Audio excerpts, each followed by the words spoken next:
C'est incroyable la manière dont les choses se sont déroulées là-bas. Jeffrey Ray, un photographe de New York. Il s'est envolé vers Pékin le mois dernier pour les JO à la demande de Students for a Free Tibet. Le groupe pro-tibétain avait demandé à M. Ray et à d'autres journalistes indépendants de photographier leurs protestations contre le régime communiste dans le cas où les médias ne s'y trouveraient pas. Eh bien, ceux qui sont venus, ce sont les policiers chinois. À chaque protestation, un autre groupe de Students for Free Tibet a été arrêté. Et M. Ray a pris des photos et les a publiées sur Internet. Le fait que nous créions du contenu par des photos, des vidéos, et qu'ensuite nous publions ce contenu, ce fait était pour eux un crime de loin plus grave que toute personne qui brandissait une banderole ou tenait une pancarte. Cependant, comme ils n'avaient pris part à aucune protestation directement, ils ne s'attendaient pas à ce qui allait survenir. Une nuit, après avoir dîné avec certains collègues dans un restaurant local, un groupe de véhicules de police est arrivé. J'ai été mis dans une voiture avec 2 personnes qui m'encadraient. Il a finalement été emmené dans un centre de détention où il est resté pendant 5 jours avec d'autres prisonniers. Aucun jugement. Pas d'avocat, pas d'appel téléphonique. On ne lui a même pas dit quelles étaient les inculpations contre lui. Il vous donne un uniforme constitué d'une paire de shorts rouges avec un t-shirt rouge. Il vous donne un petit Tupperware qui est très sale et n'a pas été lavé et une cuillère dégoûtante. Il y avait 8 très petits lits en bois sans rien d'autre. Dans la cellule, il s'y trouvait en général 12 détenus. Donc vous vous retrouvez épaule contre épaule dans ces lits.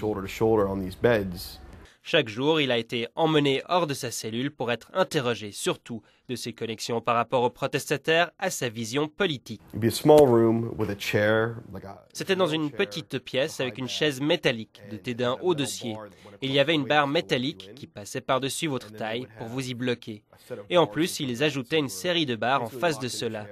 Ainsi, en résumé, vous êtes coincé contre une chaise à l'intérieur d'une cage et il s'assoit à l'extérieur à un bureau et vous interroge depuis là. Il dit qu'on lui a crié dessus, menacé, et qu'il a même été quelque peu rudoyé, mais que malgré tout, il avait de la chance. La réalité est que nous étions beaucoup mieux traités que si nous étions des Chinois. Une des personnes dans ma cellule a été condamnée à 2 années de camp de travaux forcés à cause de sa religion. Il était âgé de 22 ans, son nom est Yi.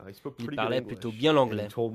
Et il m'a dit qu'il se trouvait dans le centre de détention en attendant d'être transféré dans un camp de travaux forcés où il subira une peine de 2 ans parce qu'il croit à la religion du Falun Gong. Ce que je veux dire, c'est que cette personne n'avait absolument rien fait de mal, sauf qu'ils ont trouvé de la littérature liée au Falun Gong dans son bureau. Il a commencé à parler un peu de sa crainte d'être torturé au camp de travaux forcés et que les personnes de sa croyance y sont souvent torturées et meurent dans les camps.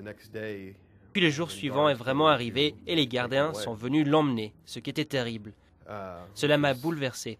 Nous l'avons tous serré dans nos bras, lui disant au revoir, et c'est tout.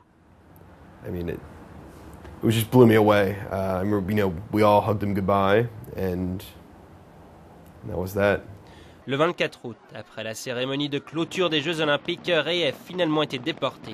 Il s'est envolé pour New York avec un billet d'avion à $2000 que les autorités chinoises l'ont forcé à acheter. Il a dit que c'était une rude semaine, mais qu'au moins cela lui a donné une perspective sur les réalités du système judiciaire chinois. En ce qui concerne notre traitement, il n'était rien comparé à ce que les autres détenus dans le centre font face. NTD TV, New York.